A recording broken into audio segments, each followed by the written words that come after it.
Hello and welcome to episode 17 of the Devy to Dynasty Film Room podcast. I'm your host, Matt Jackson. No Matt Rupert with us tonight. He's getting ready to go on a trip, but don't you guys worry. We've got Matt Cooper here joining me. As always, Cooper, how you doing, man? I'm doing good, man. Ready to get into a couple of sleeper running backs. Yeah, tell me about it. I mean, and one of these guys, I don't know about you, but I'm super excited about. So I'm excited to dive into our film tonight. Tonight, we are continuing our Inside the Prospect series, looking at the running back position, as Cooper just said, and two guys that we were talking about it in our group chat yesterday, I believe, that are polar opposites of each other when it comes to a film profile. One guy on the tape, I was super excited to come in and analyze and watch the film and see what he did. And I left feeling a little gross about what I saw on film. And another guy came into it not really having much of an opinion, but left actually pretty impressed with his upside and what he could potentially be at the next level. Those two guys, of course, I'm talking about are USC's Marshawn Lloyd and Missouri's Cody Schrader. So, Cooper, what do you say we go ahead and get into it? Yeah, absolutely, man. I'm excited to get into these two guys. It's early in the process and we've done a lot of big names, but I think it's important that we're covering some guys that might be in more of the second round or later of your rookie drafts. And I think both of these guys fit that bill. So No, let's do it. I definitely agree. You know, rookie drafts are more than just the round one guys. You also got a draft in rounds 3 and 4 too. So I mean, I'm excited to get in. And the first guy that we're going to break down is Marshawn Lloyd from USC. Lloyd is a 5'9", 210-pound junior. Was a former 4-star prospect and the number 8 running back in his class. He started his career, of course, over at I'm blanking on it now. I put the wrong thing in the South text sheet. Carolina. He went from South USC Carolina. to South Carolina. USC. USC to USC. Yep. Was blanking on it for a second. Started his career at South Carolina before ultimately transferring to join Lincoln Riley and Caleb Williams, of course, at USC.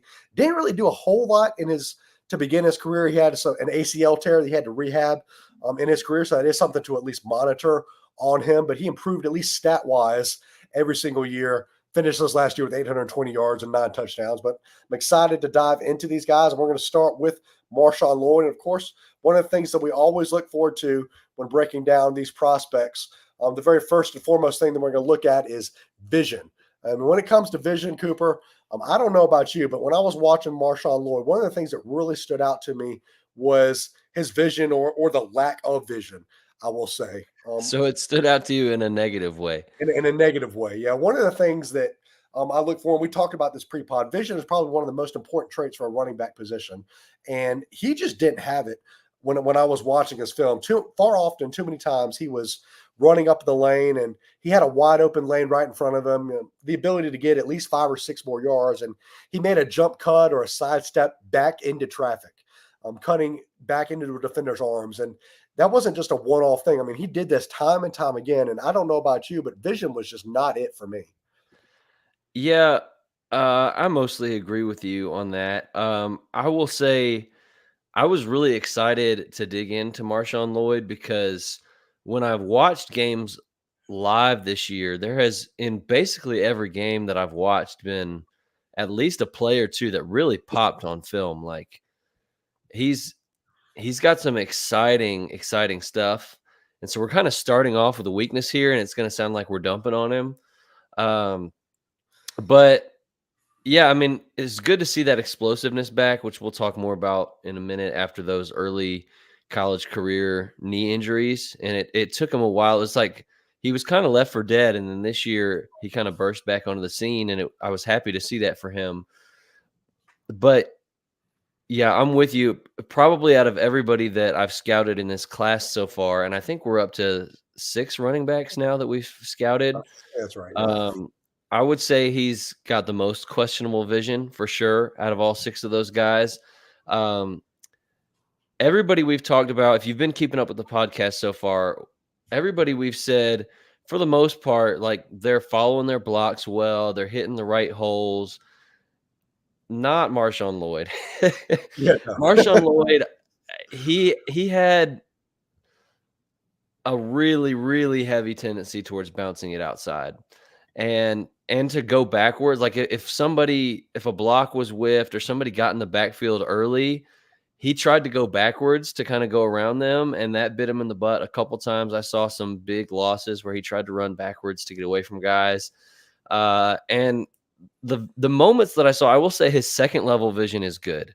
So when he got to the second level, and let's say offensive line opens up a hole, he hits it, he's on the second level. From there, I thought he was a creative runner. He did a good job making guys miss, getting it to the edge. And on runs that were designed to go on the outside, he did pretty well. But there were definitely, as you mentioned, a lot of plays where it was clearly set up to go inside. They blocked it for him. There was a hole. He should have taken it, and he tried to bounce it outside anyway when the defender had clear outside leverage, and you could just tell like it was the wrong read, and he got tackled for a loss, and it was his fault. Like multiple plays in every game that I watched. So that was a pattern. That wasn't just a one-off thing.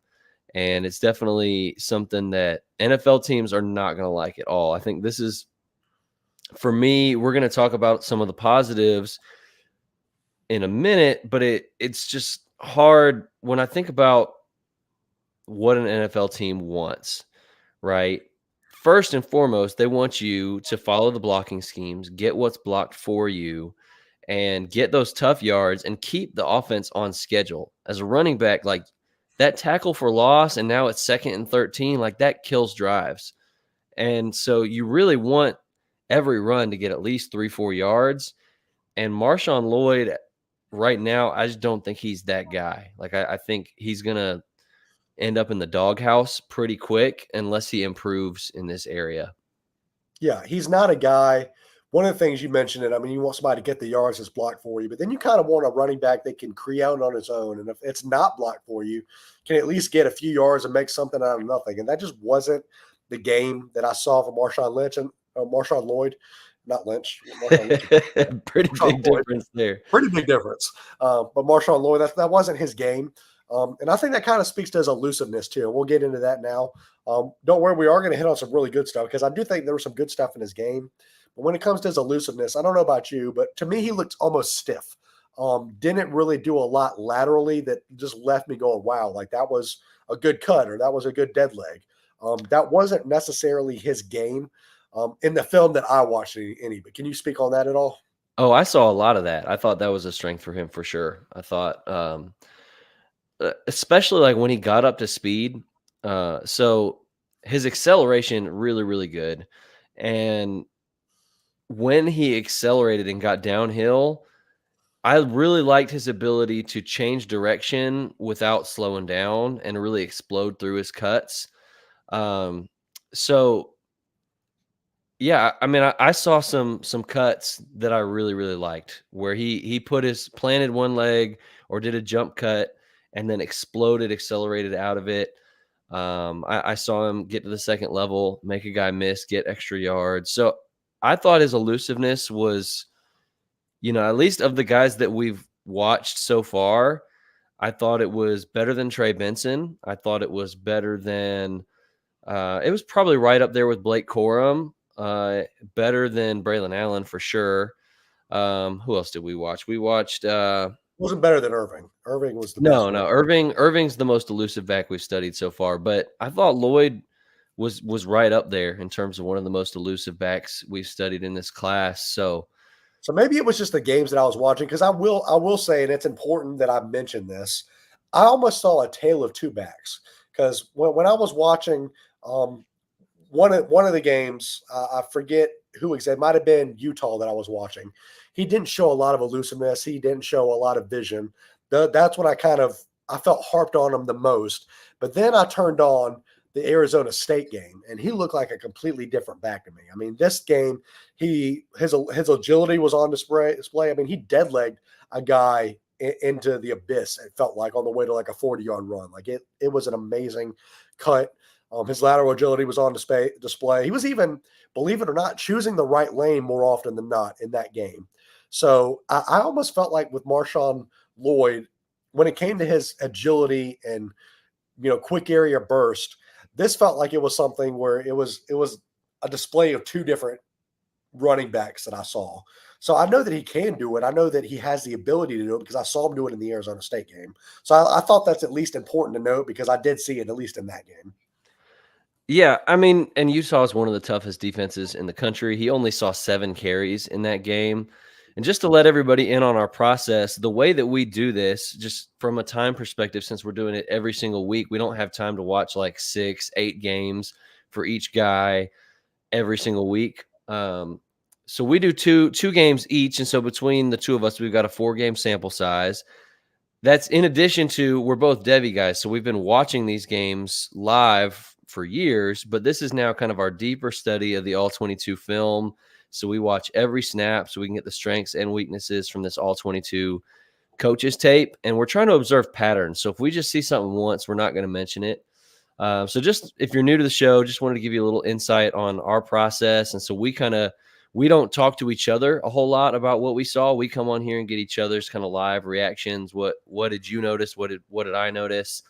And when it's the same thing, we feel pretty good about that. So in my 2 games, I did notice some of those same things of wanting to bounce it outside. I will say I saw some where he did a nice job vision wise, like threatening inside. When it was designed to go outside, he would like threaten inside to kind of suck in the Yeah, defense. I did And see then that. with his explosiveness, he could bounce it outside so fast. And so really, I just think he needs to be in a scheme that's going to play to his strengths, where he's going to do a lot of those outside stretch runs. He wasn't very tough between the tackles. I didn't sense that he liked contact. Yeah. And yeah, so I mean, when you look at who he is, he's a speed back with elusiveness and a little bit of receiving upside, Mhm. but he's definitely not a between the tackles runner. Yeah, And he's not your grinder, get you 1 or 2 yards when you need it type of.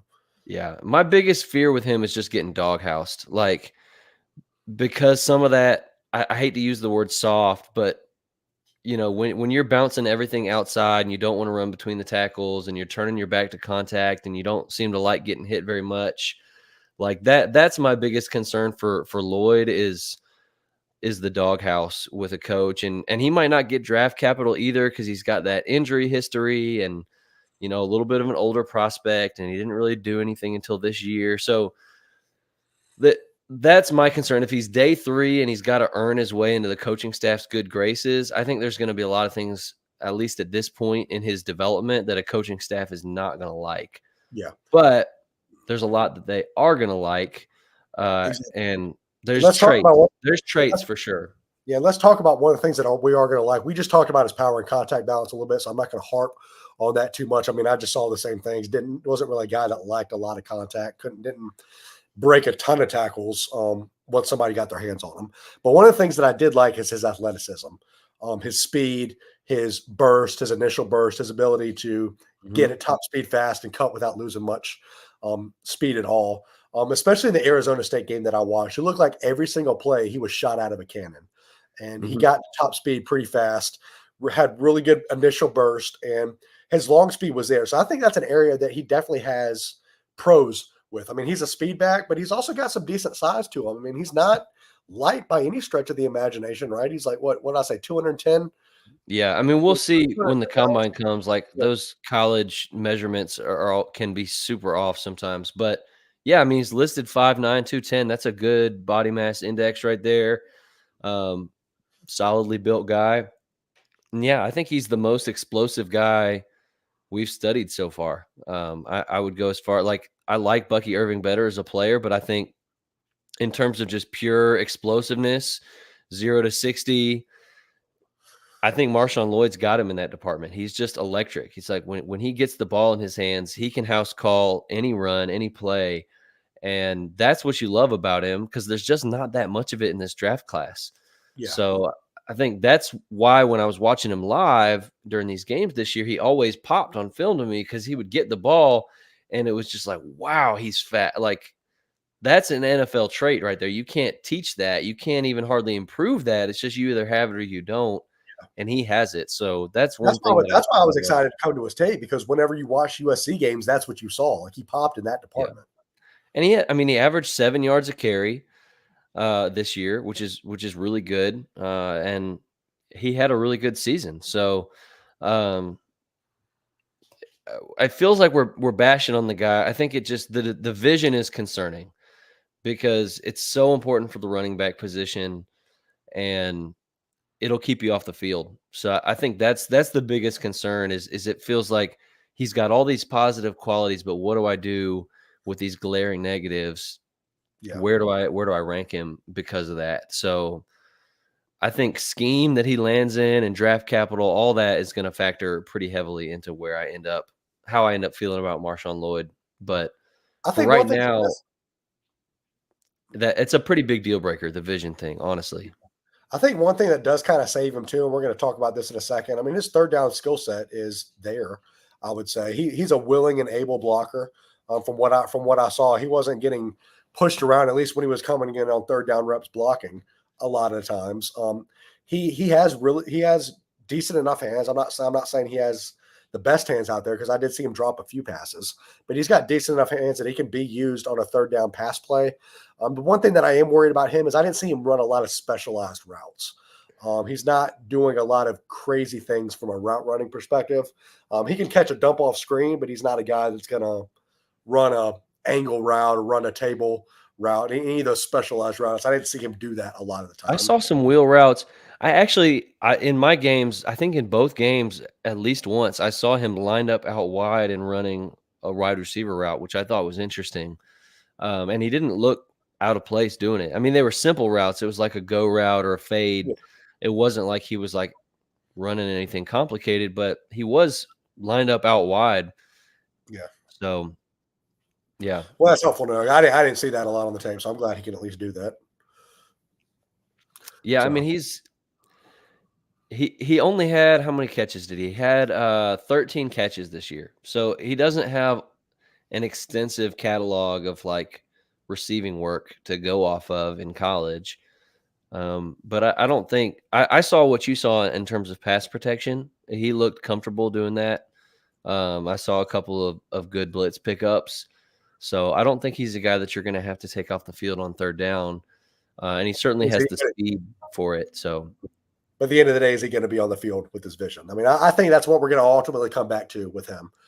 So with that being said, when you look at Marshawn Lloyd, um, we'll start within a rookie draft. Where do you feel comfortable taking him in a rookie draft? Spots unknown. Obviously, we don't have any of that. We don't know where he's getting drafted, what scheme he's going to. If your draft was today without knowing any of that, where are you taking him? if I had to guess, I would guess that he ends up being a day 3 pick. And if he's a day 3 pick, then I don't think I'm taking him any higher than round 3. Yeah, Um, that's maybe exactly round. that's exactly where I'm at with it. So he's either going to go from round 3 at his peak to I'm not taking him in a rookie draft at all, kind of depending on landing spot. That's assuming he's a day 3 pick. If he's a day 2 pick, I could consider like back half of the second round, but I'm guessing with his injury history. I really think he's probably a day 3 pick. So Yeah, I mean, I don't think, and I'm right there with you. I don't think any team is going to take a day 2 pick chance on him. I mean, I think he's day 3 is right there perfect. And for me, I don't see myself taking him above the third round if I even take him. I don't know if he's going to be a guy that I take personally. But one guy that I feel like I'm going to have a lot of exposure to, and we're going to go into it right now, is Cody Schrader from Missouri. I liked a lot about what I saw from Schrader. 5'9", 214 pounds, senior, but only has 2 years of production. He wasn't ranked as a prospect. He only had 2 years of film before ultimately transferring from, get this, Cooper, Truman State as a walk-on. And talk about the story of walk-ons. I mean, we've seen a few stories of walk-ons in the past, but the one I can really think about, Baker Mayfield, who just lit up my Eagles last night. But Cody Schrader was another walk-on that's been absolutely torching SEC defenses this year. Over 1,600 yards rushing, 14 touchdowns, had close to 6 yards per carry.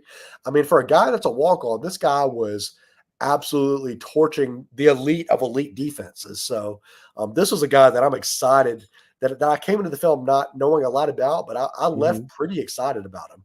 And as always, one of the things we're going to talk about the first is his vision. And when we talked about Marshawn Lloyd, he didn't have the patience and vision that you wanted him to have. I think Cody Schrader had this in spades. When I was watching him, he often was a guy that was making people was making something out of nothing. He was following his blocks well.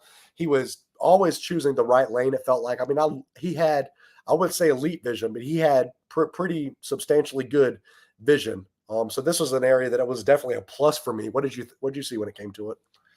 Yeah, I might even go as far as to use that word elite for the vision trait specifically, not saying that he's an elite prospect, but yeah, I think out of the 6 running backs we've studied, he had the best vision that I've seen so far. It was advanced vision. It wasn't just, hey, I'm going to follow my block and get what I'm supposed to get. He was manipulating defenses. He was It was seeing like, he was seeing the way defenses were lining up and setting them into broken tackles. It was crazy. yeah, I mean, he was like running guys into each other, setting up his blocks with, he'd take a little, every step was intentional with him. He had great footwork. He'd take a little half step one direction just to suck in a defense, make them take the wrong gap, and then boom, he's hitting the other gap. And then when there was not much there and you just needed him to like follow the blocking scheme, get forward, fall forward, get a 4-yard gain, he did that too. So he was a guy that always did what he was supposed to do, and sometimes with vision was able to create extra yards that wouldn't have been there otherwise, because which is important for him because he needed to do that because he wasn't creating with athleticism. He wasn't creating with a lot of elusiveness. I'm getting ahead of myself a little bit here, with the traits, but you're talking about 2 polar opposite prospects. Marshawn Lloyd is like one of the most athletic, explosive guys in the class with some of the worst vision. Mhm. Cody Schrader was probably maybe the best vision in the class Least athletic. on the lower end for sure with athleticism. So, but yeah, I loved the vision, the patience. He looked like an NFL running back. And the guy that it reminded me of, actually, I'm not sure, Cody, if you're listening, take this as a compliment. um, Late career Frank Gore, where he like just didn't have the juice anymore, But but he just did what he coaches was loved supposed him because he to. just was so experienced and he was always going to hit the right hole. And I forget, like late in his career when he was like on the Jets, there was somebody on his team that was more explosive, and fantasy players were like, "Please, can that guy get more touches?" And the coaches were like, "Nope, we're just going to ride Frank Gore into the ground," because they trusted him. Yeah. And I think that's Cody Schrader's best quality, is that He's coaches are just going to trust him. They're going to love him. He's always going to do what he's supposed to do. he's just smart. And He knows the way defenses think and the way defenses are setting up, and he utilizes that to his advantage. He's a smart runner. absolutely. One of the things that you did mention that I kind of want to get into is his elusiveness, because this was, like we said, something that really jumped out on film. He wasn't, and we said this before the show started, he wasn't running around guys. He wasn't beating guys with his explosiveness, his quick area burst. That wasn't his game. He's not a very elusive back when it comes to breaking tackles and breaking people down. But like we said, he is smart. But do you want to speak to his elusiveness for a second? Yeah, I mean, he's stiff. So Yeah. the change of direction was kind of slow. Like it took him 3 or 4 steps to make a cut and change Yeah. directions, and he didn't explode out of it. It was kind of, I mean, just very limited in terms of his physical, just what he can do. There were moments, acceleration wise, where he looked okay, like when the hole was open and he could get straight downfield north south. But anytime running east west, side to side, it was a struggle. So I don't know that I saw almost any examples that I can think of off the top of my head in these 2 games that I watched of him actually making someone miss. I did see a few, and it was like 1 or 2 examples, but he did have a pretty mean dead leg in some of the games that I was watching, where he at least made some guys collide into each other once or twice. So I wouldn't say that he can't do it, because I saw it on film a few times, but that's definitely not an area where he excels at. Yeah, sorry guys, I'm struggling. If you can't tell, I'm a little sick, but we're powering through.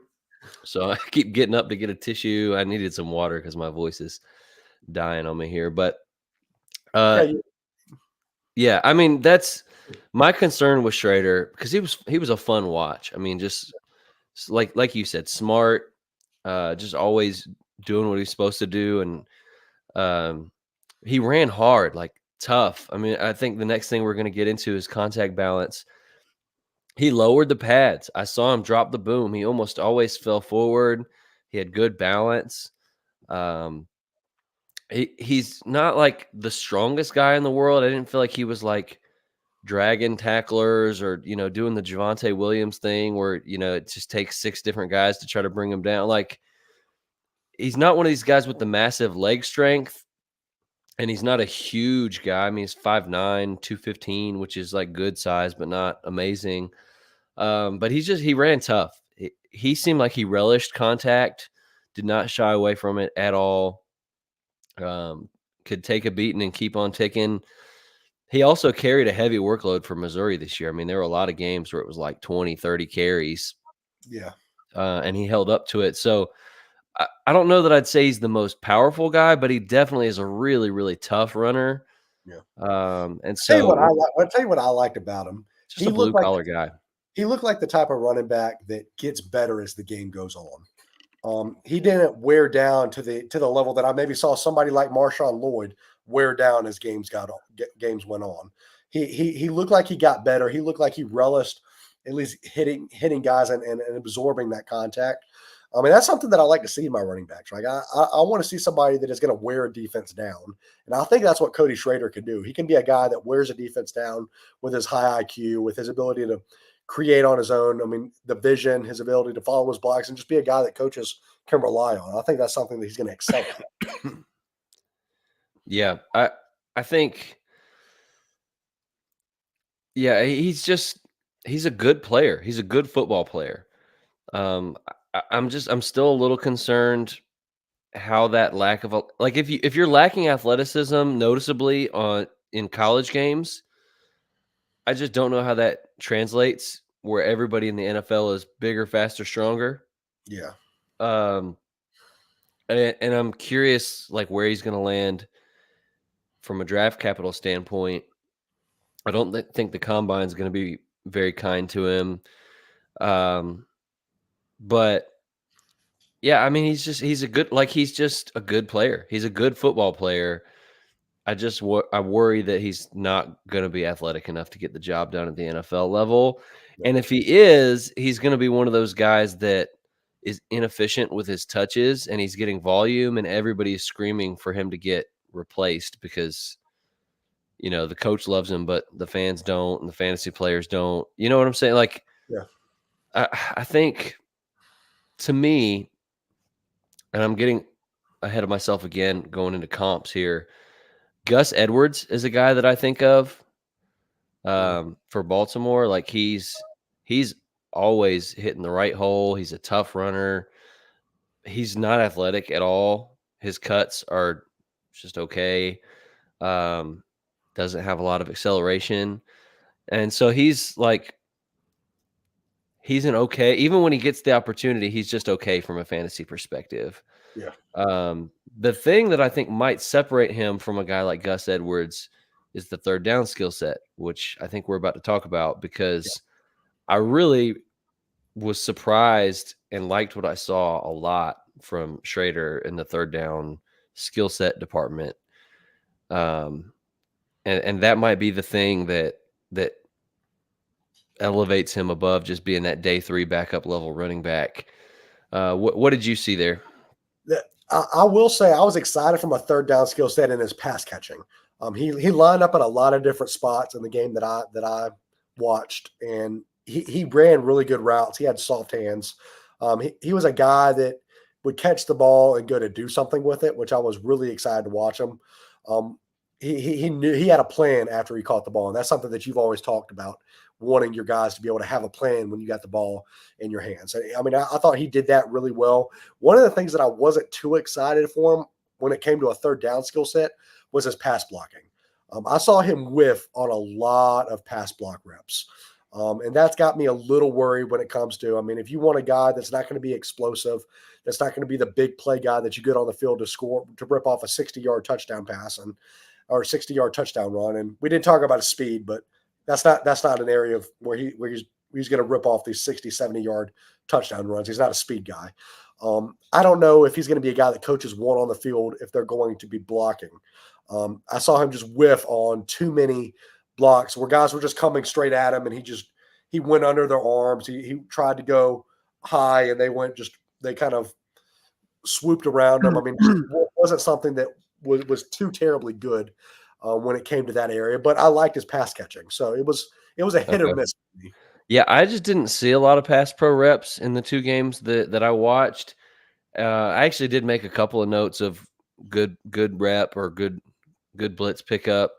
So I was just looking through my play-by-play notes. I don't see any instances where I said it was like a really bad pass pro rep. I actually saw a couple that were good, but I saw about 4 or 5 where I was like, that wasn't the okay. best pass. Yeah, and I trust you on that, and that's why we watch different games to get a bigger sample size.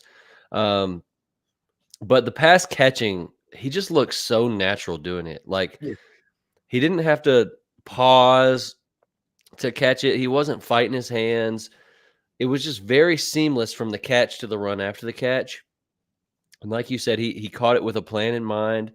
He would catch it and get straight up field. I thought he looked more elusive in those situations where he was kind of In the open space. yeah, Yeah. a little bit more in the open field where he's just got to make one guy miss. I thought he looked a little bit more elusive in those situations. But yeah, I thought that he just looked great in that role. He had a wheel route where he got wide open down the field, but the quarterback was kind of under pressure and he had to scramble out. Yeah. And so he threw it late, and Schrader saw that his quarterback was in trouble, came back towards the ball to give his quarterback an option. And then because the quarterback was throwing it on the run under pressure, it was a little off target. And so Schrader had to kind of flip his hips and turn around and adjust to a ball that was thrown outside of his frame. And he just looked so natural doing it. So I was surprised. He had a great range, catch range. Like he can adjust to poorly thrown balls. And that was, I mean, to speak on that, that was something that I saw too. He adjusted really well to balls that weren't the easiest to catch. Yeah. So I think, he's going to be an interesting eval.